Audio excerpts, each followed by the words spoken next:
ছোট্ট শহীদ রাতুলের ভাই বলছি। আসলে গত 1-1.5 মাস আগেও ওই যে ভাইয়ের মতো আমার পাশে দাঁড়ায় ছিল আর বলতো ভাইয়া ঢাকায় ঘুরতে নিয়ে যাওয়া কবে।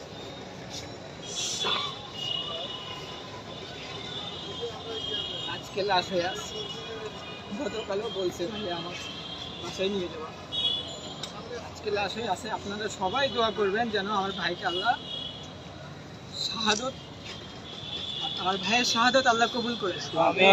আমিন।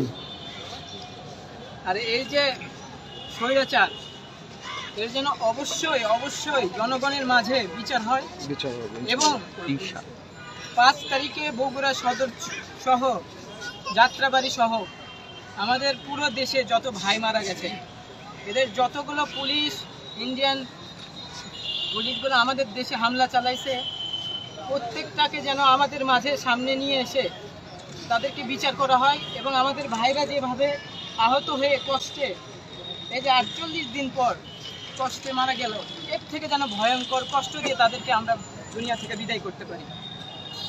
সবাই দোয়া করবেন এবং আমার ভাইয়ের পরিবার, আমার পরিবারের জন্য সবাই দোয়া করবেন যেন আমরা কাছে উঠতে পারি।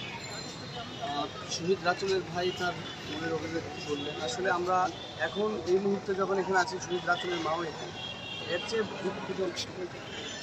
চেয়ে দুঃখজনক যে সন্তানের লাশ আর উনি এখানে, এটা আমাদের জন্য দুঃখ। কিন্তু একটি ব্যাপার আমরা ক্লিয়ার করতে চাই যে আজকে এই আন্দোলনে যারা শহীদ হয়েছেন, আমরা ততদিন পর্যন্ত মাঠ ছাড়বো না যতদিন পর্যন্ত প্রত্যেকটা শহীদের রক্তের বদলা আমরা না নিতে পারবো।